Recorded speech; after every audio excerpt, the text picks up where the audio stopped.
Good evening to you all. I am Video Game Girl 64 and I am back to read the rest of Pokemon Strangled Red. So let's not waste any more time and let's get right to it. Steven, I'm going to do it. Do what? Again, I had no idea. Tried inspecting everything in the room. Nothing happened. As soon as I left the house, another dialogue. Steven, it can bring her back. It can do anything. What the hell was it? Something that could do anything. I couldn't for the life of me figure it out. Wandering about, I tried to leave Pallet Town the usual way. Steven, not that way. He wouldn't go any further. I tried the homes. Steven, screw them. I quirked my eyebrow at that, forgetting for a moment that this was not a real Pokemon game. The vulgarity just took me off guard. I continued to look around, but there was nowhere I could go, until I accidentally stepped on the ocean, and Steven walked right in, only the upper half of his sprite visible, like the swimmers you encounter in Cerulean Gym. I didn't know he could swim. Steven, the missing one. Missing one? I paused for a moment. No, he couldn't possibly mean that. I hadn't tried the missingno trick on this hack yet, but it just fit too well. That had to be what he meant. I surfed all the way towards Cinnabar. I began to feel something was off, more so than already was. Silence. The Lavender Town theme had stopped. There was no noise at all, nor were there any Pokemon. I just kept going, finding Cinnabar and surfing up and down the east coast. And behold! Wild Missingno appeared. Steven, mine. Wild Missingno was caught. What the hell? Steven didn't do anything. He just commanded that broken data to join him. No, become his possession. And it did. I was getting more and more disturbed by all this. Checking the start menu, I saw Missingno was not in my party, but instead an item, making things even stranger. I checked the trainer card as well. Steven had his back to me, his long hair draped behind him, his hands in his pockets. Nothing else. Remembering what he said at the start of the night, I realized what I had to do. I surfed to land and made my way northeast to... where else? Lavender Town. Along the way, I noticed all the trainers, oddly still out at this hour, wouldn't look at Steven, all of them turning when he passed. I tried talking to one of the officers in the guardhouse-type buildings. Just go. They all said the same thing, though one sent chills down my spine. Sometimes, dead is best. My hands were sweating by this point. Steven was about to try the impossible. Something that some would see as a crime against nature, which many of these people share that opinion. I steeled myself. It's just a game, and I was going to complete it. It took an eternity to reach Pokemon Tower, but I eventually got there. Taking a deep breath and heading towards the tombstone, I remembered which one.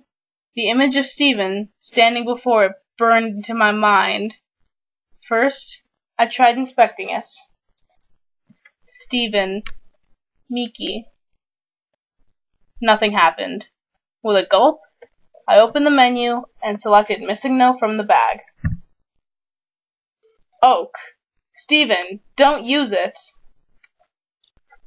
I was reminded of when Professor Oak would magically tell you that you couldn't use a key item somewhere, like when using the bicycle in a building, though the message this time was different. Even worse, Steven responded to it.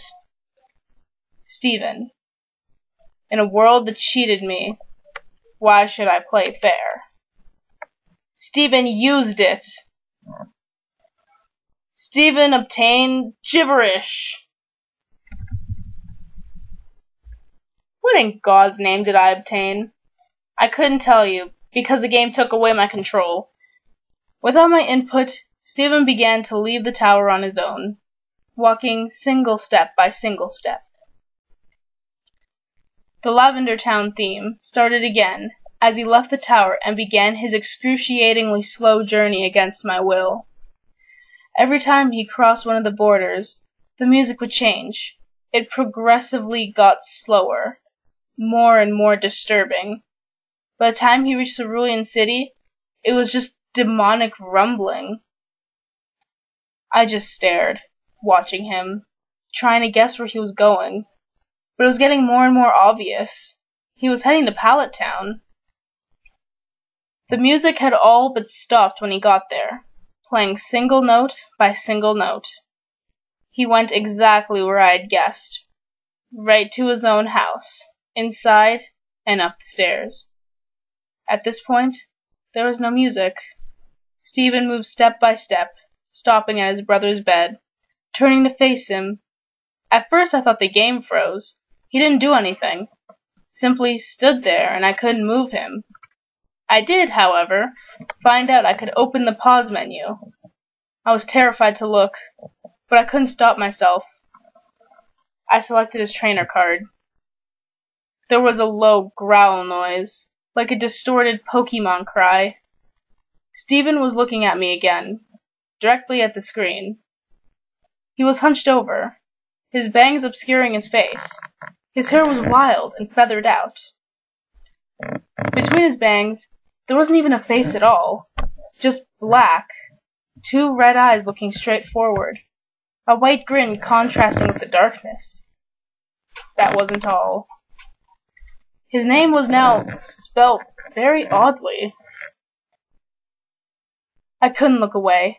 My eyes were glued to his, not breaking contact for some time. My vision was getting blurry until I couldn't see very well. My face grew wet. I was crying, like a baby. There was nothing I could do to hold back the tears. I was with this boy from the start. I built him up to his greatness.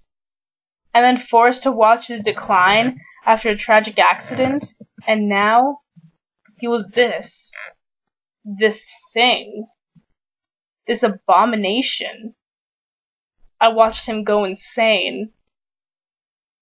Halting my tears, wiping my eyes, I closed out of the trainer card and tried to save the game, wanting to just quit. The game informed me this was impossible. Nothing can be saved now. The pause menu wouldn't close, no matter what I did. So with no other option, I checked the bag. Nothing happened. I checked Pokemon, and there was one. A single sprite met me. It had 0 HP.